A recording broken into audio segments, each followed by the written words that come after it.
Hey, what's going on, guys? Welcome back to Guys on Sports.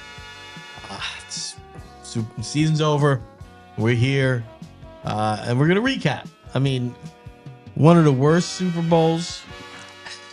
It was a hard one to watch at first, especially. It got going a little bit. It got going for about 5 minutes, I felt bad for Drake, man. and then Drake May shit down his leg. Is what Let happened. me tell you what, man. It was coming. That defense.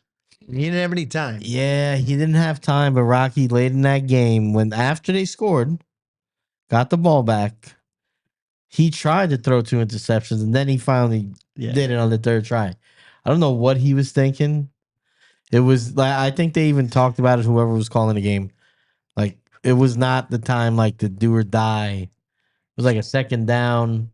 He still had like enough 8 time. minutes left, Yeah. and they were down by 12 or something like that. I think it was, what is he, the second youngest quarterback ever playing the Super Bowl. Yeah, I think you could tell he was a little bit. And I will say this. yeah.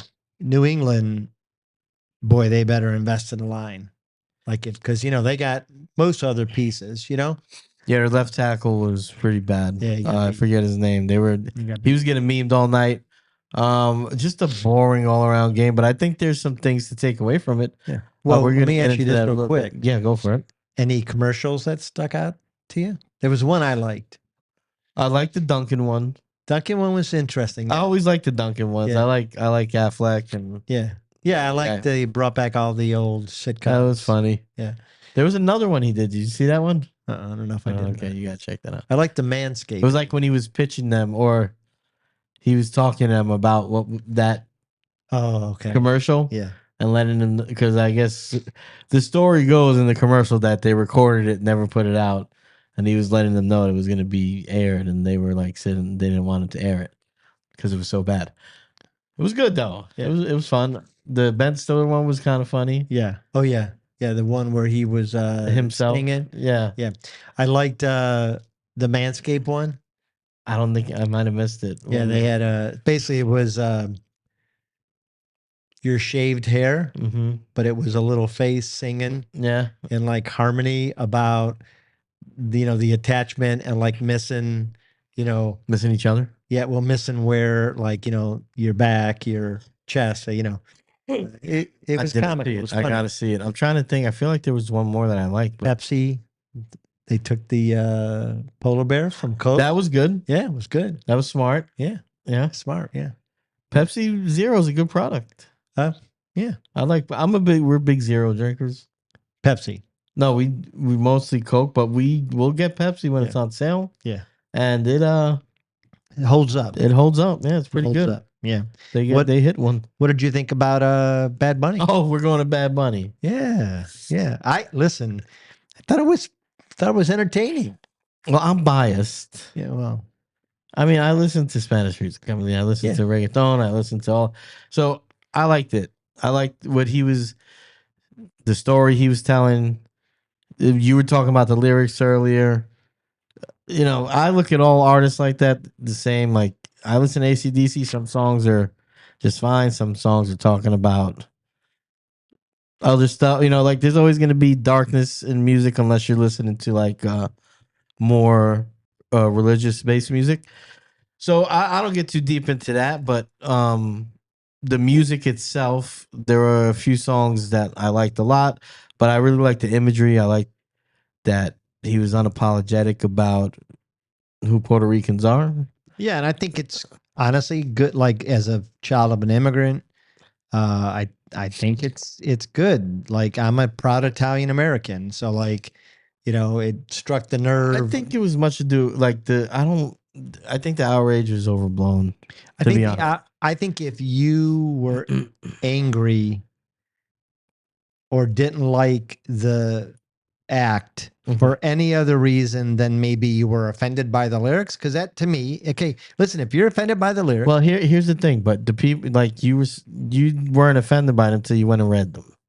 Yes, so you wouldn't have been in the moment. That's true. But I was once I read them said, but not all the lyrics. No, it was really certain lyrics. Yeah.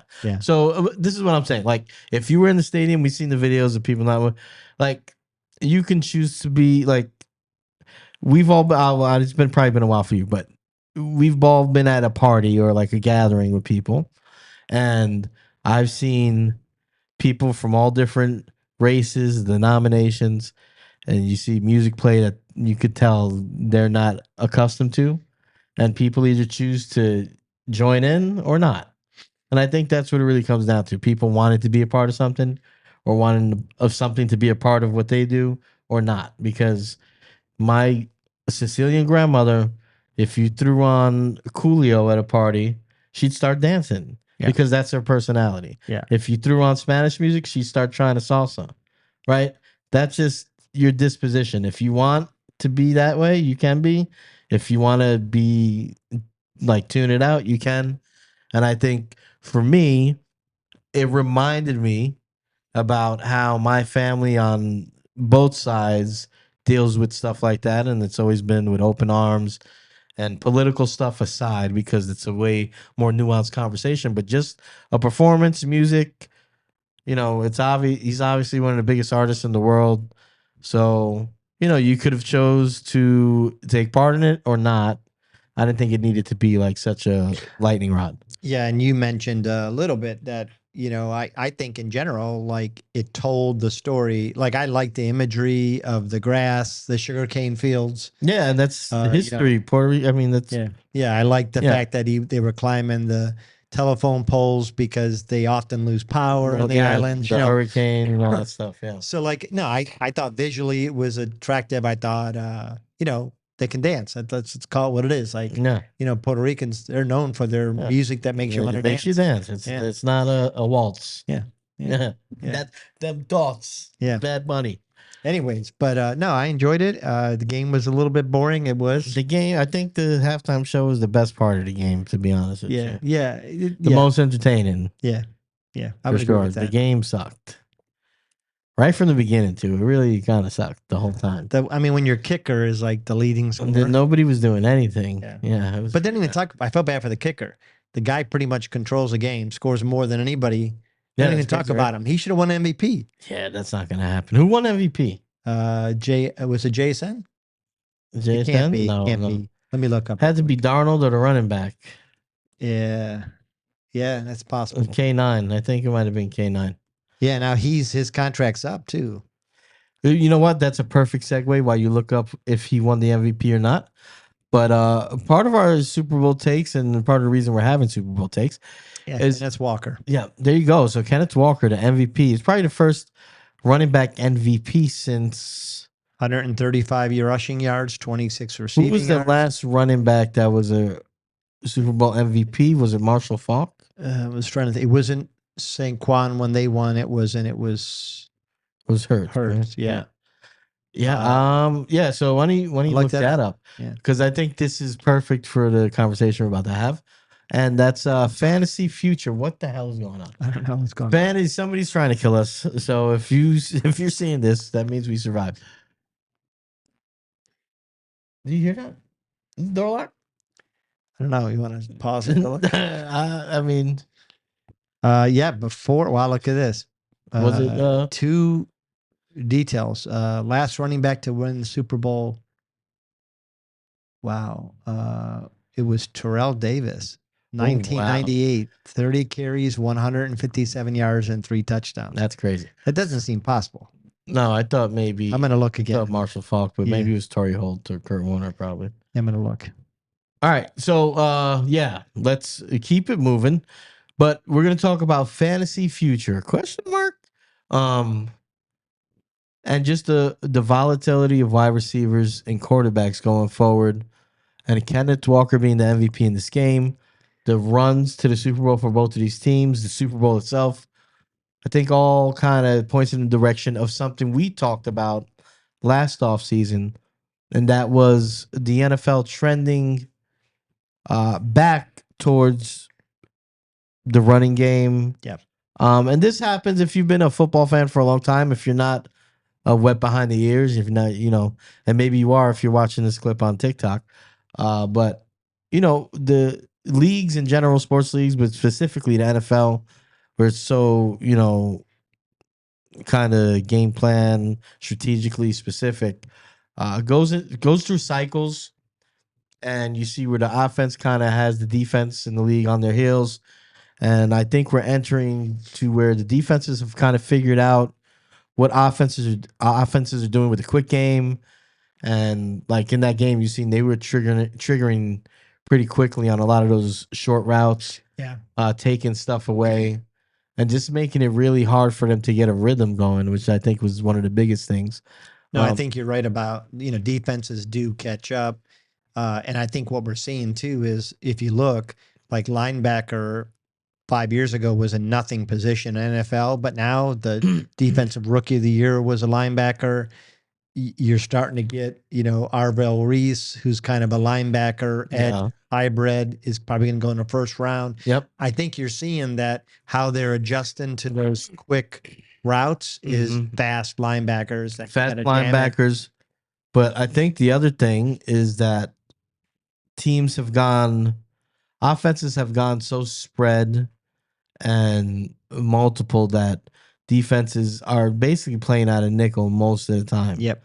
There's only a handful of teams that are running a base 4-3 nowadays, a majority of the time. And I think smart offensive coaches are going to zig when others zag. And what you're going to see is, okay, and I think this is going to happen with the Giants, who are one of the teams we're going to talk about later, is I think Harbaugh plans to do what they did in Baltimore. That's why he brought what's his face in to be the run game coordinator. What's his name?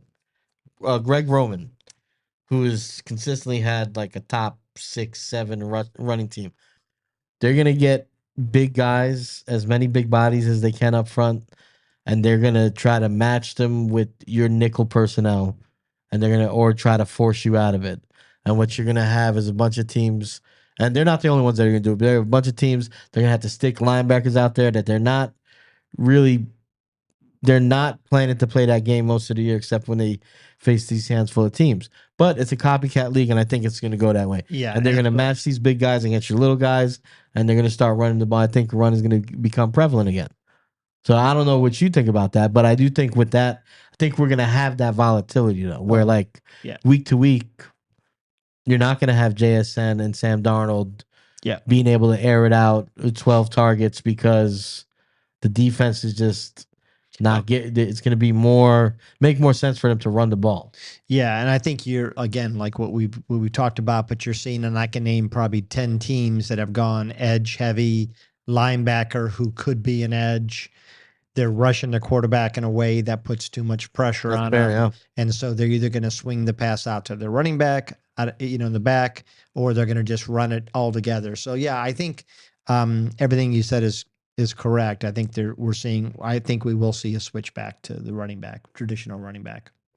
Yeah, and then like we're looking at our rankings right here, and I think we were talking about it before the game. Like, if you go through the top 15, I mean, we'll put ours up on the screen here. Right here, yeah. And one thing I mentioned before the show is,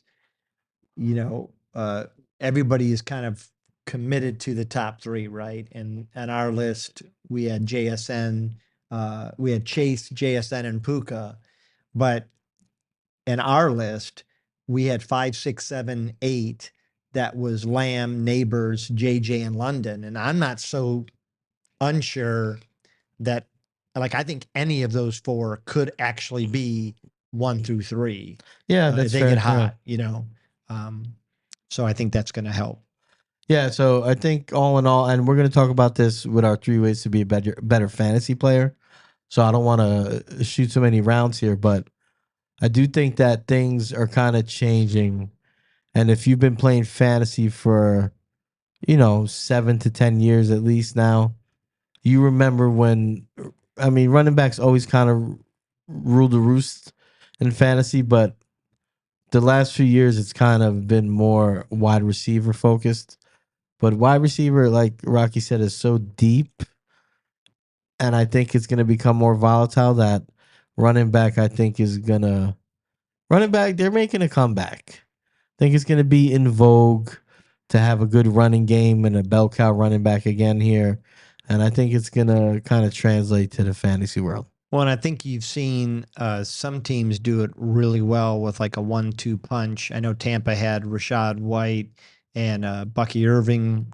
I know that you kind of see the Rams do it with their two running backs. I believe it's Corum and Blake Corum Williams. and Williams. Yep. Yeah, and then I think you're going to see it kind of expand out to other teams, and I think even like the Browns to a lesser extent try to do with Dylan Sampson, Quinshon Junkins, big and small. But what I think is different now, to Bill, I'm sorry to cut you off, but the committee running back 10 years ago when you were playing fantasy was almost a death sentence to your it was running an back. even split. I think now, well, I think the big thing is 10 years ago you had running backs and then you had pass catching running backs. Yeah. Right. I think today you have running backs that just do all of it. Yeah. I think the majority of teams, if they have two runners, they both could run the ball and they both could catch the ball. Yeah. So I think if you have a split nowadays, like if you have, I don't know, if you have a Rico Dowdle, like to me, he's every bit as valuable as Chuba Hubbard week to week. If they're in a true committee, there's not where, one guy is just going to dominate, get in the goal line touches, and the other guy's just going to catch passes. Most leagues are PPR now. So I think even going forward with the committee backs, I think they're still going to be, to me, the majority of them are going to be more valuable than their counterparts. Yeah. If you're going ranking wise versus wide receivers. Yeah. No, and I think you're right in that you're going to have a lot more of even a traditional two running back backfield, but because they mix in the pass so much, and because we believe that they're going to be switching to the shorter running back passes, you're going to have a game where Dylan Sampson might only have 20 yards rushing, but he has 70 yards receiving. Yeah, you get 4 catches for 50 yards. Yeah, and it's if you're a big PPR deal. league, that's 9 points, right? Yeah. So I think there's a lot more to go around for those guys. But that being said, we're going to move on to the very last section of today's episode. And we're just trying to give you some tips here as we move through the off season. If you've been following, we've been doing our way too early rankings, then give you our diamonds in the rough for each position. But today we kind of want to do something a little different, being that Mark isn't here. The Super Bowl just took place, and I did have some of these thoughts watching the game. So 3 ways to be better, 3 ways to be a better fantasy player in the 2026 season. We did come up with a few things here. Yeah, and we actually debated. We actually had probably 5 or 6. So like I think that there are a lot of ways that you can like heavily focus on improving your team. Because there was a couple that I liked that we decided not to go with, but are maybe as important as some of the ones that we're going to mention. Yeah, sorry, my screen blacked out, but I got it here now. We'll go through one through 3. I'll just tell you straight like it is. So 3 ways to be a better fantasy player in the 2026 season. Number 1, be active and aware concerning the waiver wire. That means a few things. I really want you to talk about this, but the waiver wire is a lifeline when you're in need. The waiver wire is a friend. The waiver wire is a means of planning for tragedy. It's a way to shore yourself and your team. The waiver wire is every and all things to your fantasy football team. Am I right, Rocky? Well, and I think too that like a lot of teams maybe haven't drafted the best, or maybe you had a real low drafting position and so you didn't get the guy you wanted, or you got rattled because the guy that you thought was going to be available isn't at 12 and you panic, and then you're unhappy with your team. But you lose 1 or 2 games, it doesn't mean much, even 3 or 4. If you stay active in the waiver wire, and to be honest, if you're the worst team, most fantasy leagues, you're going to be able to pick first because you got the worst record. So last year in all 5 of my leagues, I watched people that were incredibly active, that were doing the research, that were finding the diamonds in the rough, that were actually picking up players that by the middle of the season or end of the season were some of the stars. And I'll use one as an example. Harold Fannin was not drafted by many people in traditional fantasy leagues because you didn't know if you could start him. But by game like 5 or 6, if you were smart and you picked him up, you rode that guy to the end of the year. Yeah. And he performed for you. So it doesn't matter where you start, it matters where you finish, and you have to be active in the waiver wire. Yeah. And then to your point, just being active is not enough. You got to have some foresight. You got to be able to ID a guy like Harold Fannin off his week 1 performance. And, a lot of people are going to make a decision and say, oh, they still have David Njoku. I'm not going to waste a roster spot, whatever. You got to bite the bullet, put him on your bench. You got to kind of see the writing on the wall. You see Njoku, it's the last year of his contract. Maybe they're moving on. And, overthink a little bit. You also want to pay attention to your very early in the season, your bye weeks. Looking when you're going to have, your Drake London on a bye. I'm going to start looking out for a guy that I think might be in a decent spot by the time we hit like week 10 or whatever when Drake London is out. Stuff like that. Planning ahead for your buys, grabbing guys early. And you definitely have to, buys. And God forbid, if you haven't looked ahead to your buys and you've got a week, and this happens a lot. So this, what happens a lot is like if you're a Giants fan, without even realizing it, your team might be made up heavy of Giants, Eagles, Cowboys, because you see them all the time and you know those teams the best. And so you end up picking up CeeDee Lamb, Saquon Barkley, and, maybe the quarterback, I'm blanking on Jackson. And then all of a sudden you look up and you got a week where you're so heavy, like 4 or 5 of your top positions are gone. You really got to look ahead and you got to be thinking 3 or 4 weeks out for the guy that breaks through. And so like AJ Barner with Seattle, he's a good example. Like, you didn't get him at the end of the season. He was already gone. Somebody was forecasting, stuck him on the bench. And so you got to know your bye weeks. Yeah. Play that waiver wire. And then always like you stay on it, be on it. A lot of guys that I've seen win championships, you go back and look at transaction counter. They're usually pretty heavy on the transaction counter. It's usually not the other way around. All right, number 2. And this is specific to this year, and it relates back to what we were just saying. And I think it'll probably be this way for the next couple of years, but avoid wide receiver early, invest in running back. And the thinking here is, like we said earlier, the top 3 guys, we have Chase, JSN, Puka at the top of our consensus rankings right now at this moment on February, what's today, the 10th or the 11th? Yeah, it's February 11th. February 10th, sorry, 10th. February 10th. February 10th, that's how we have it. But we could easily see some of the guys we have further down this list hopping up to one of those 3 spots. Talking about a guy like Neighbors if he's healthy, Drake London, CeeDee Lamb, we have at 5. Nico Collins, if he can stay healthy, could easily be you even got 5 or 4. You even got a Tetz or a Mecca who we've got 11 and 12. Olave and Olave's right there. Garrett Wilson, hoping and praying. Yeah. I mean, it's just wide open on the wide receiver side. Yes. And with that volatility, as we spoke of earlier, across the position group, it just feels like now more than ever is a good time to invest in running back early, because our top 12, I think, are pretty solid. You got a nice bunch of guys right at the top that are really exciting. And then after 12, it starts falling off, and then that's kind of it.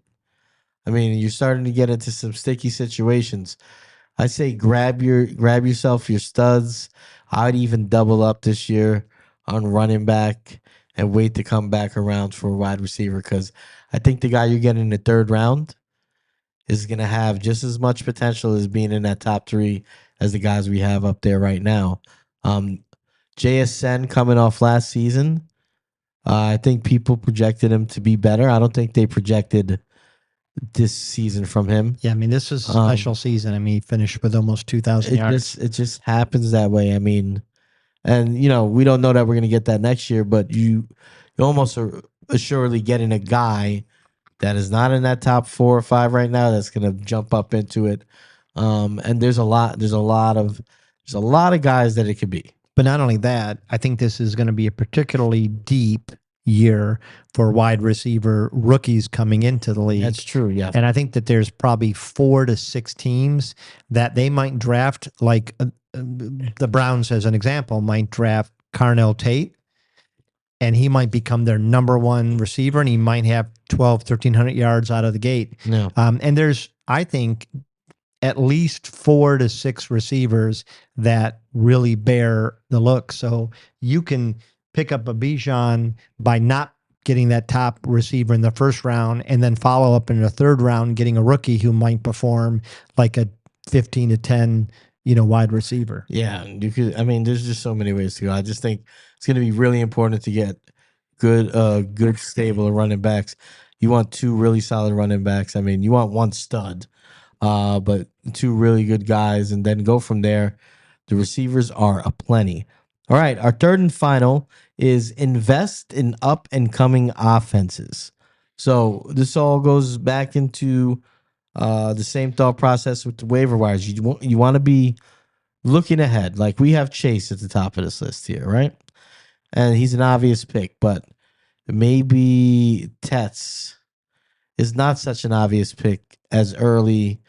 Like, you might want to take him around early. You want to kind of jump the gun and get some of the guys that you think are going to be that you forecast being studs, right? So we had a few teams we wrote down. I don't know. You remember them? You want to throw one out there that you were feeling some way about? So this was a team that I was really high on, the rookie they drafted last year at quarterback.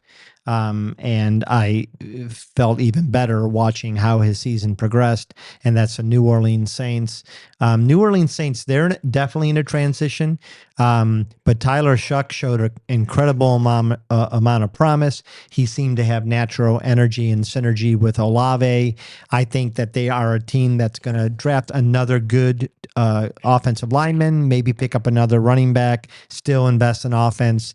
And they've got a pretty easy schedule because they got a last place schedule. So I think that's going to have to be a strategy where you might, again, as we were saying, you might really say, I'm going to take the 2 best running backs I can in the first 5 rounds, and I'm going to wait and pick Tyler Shuck up in round 7 or 8. Yeah. And so, again, I think you have to invest in them. And I know you've got a couple, one near to your heart. Giants, near and dear to my heart, but Jackson Dart will be off the board pretty early, I think, for quarterbacks. Yeah, and I think your running back, I think he's going to be off the board a lot earlier than he was last time, too. He was, but what you're going to want to look at is Theo Johnson's a guy I got my eye on. Whoever they wind up re-signing or drafting, I don't know if they're going to bring back Wandell, but this is just for instance.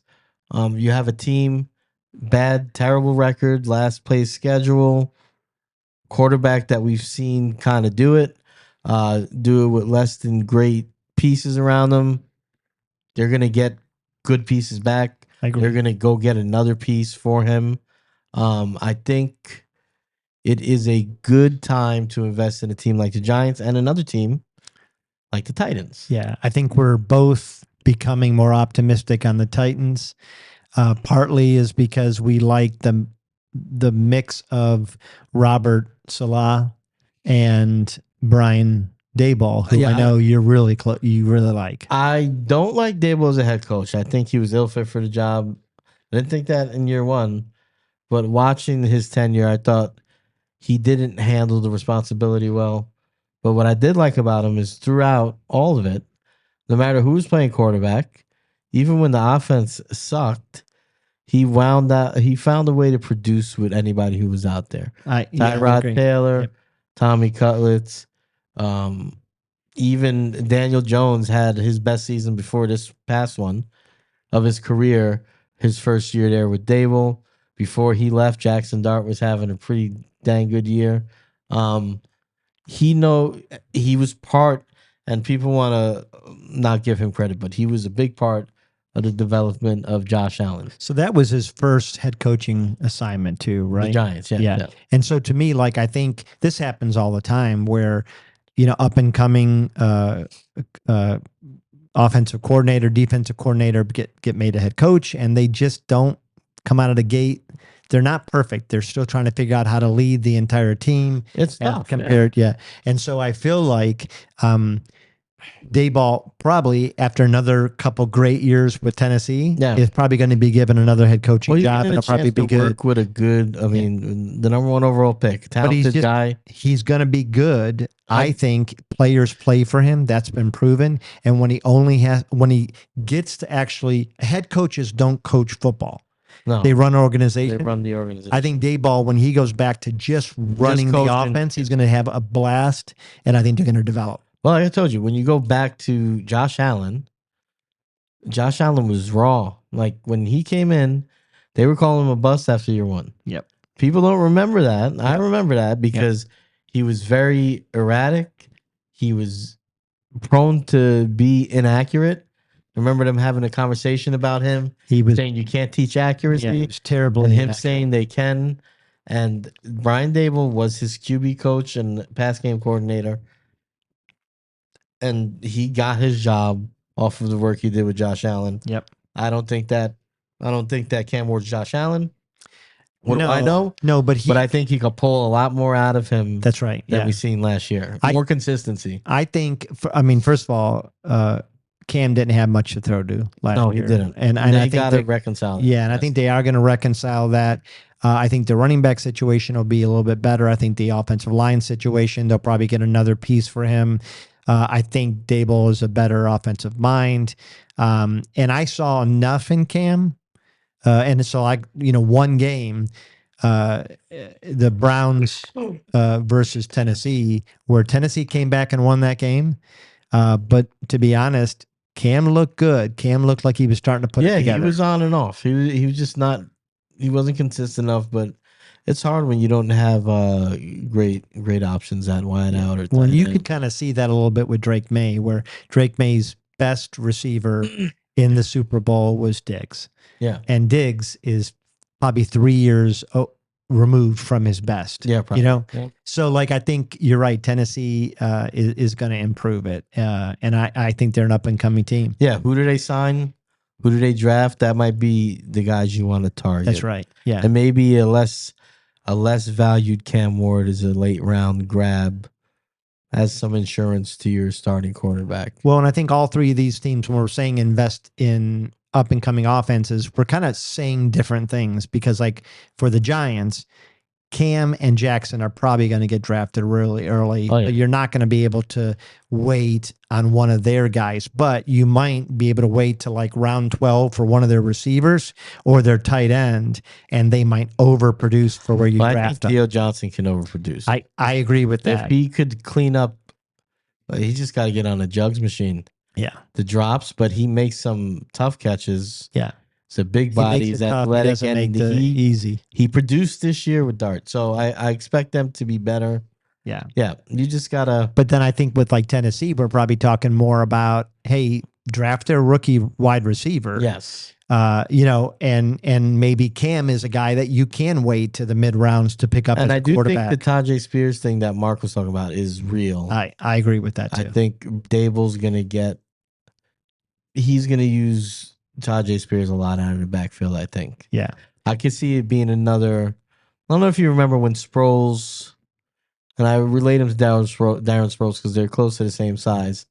But when Sproles kind of made that jump from being a gadget, change of pace, to he had a 2, maybe 3 season run where he was a feature. Yeah. And I think that was late with the Chargers and maybe 1 year with the Eagles. Yeah, I think it was. It could be a little off. It was 10 years ago. Yeah, I'm trying to think. But it was I think it was 2016, 17, 18. Where he was kind of a feature guy. And I think we could see that with Tajay Spears here. Yeah, and I think so, all we're saying is And you might have other offenses that you think, okay, fine. Because like I do believe the Browns will be better next year than they were this year. And so again, you have to be smart. So I might be focusing on the traditional running backs. And I might say, hey, and I want to leave the first 2 rounds and I want to have one of Bijan or Gibbs, and I want to have one of CMC and Irving in the first 2 rounds. And I'm going to wait and take a risk on a Cam at quarterback, or I'm going to take a risk at a Jerry Jeudy possibly for the Browns at wide receiver, hoping for the upside. So I think that's a smart fantasy strategy. I think it's a sound strategy. All right, guys. Well, if you like the show, please like and subscribe. Hit the notification bell so you know when we put up new content. We'll be putting out content all off season leading up to the draft and doing a live draft as we always do. Check out all the socials at GON Podcast. That's on TikTok, Instagram, and X. You can also find us wherever you listen to podcasts, Apple Music, Spotify, Guys on Sports, the Guys on Network. And we're happy to continue to bring you this fantasy football content. We love you. Peace.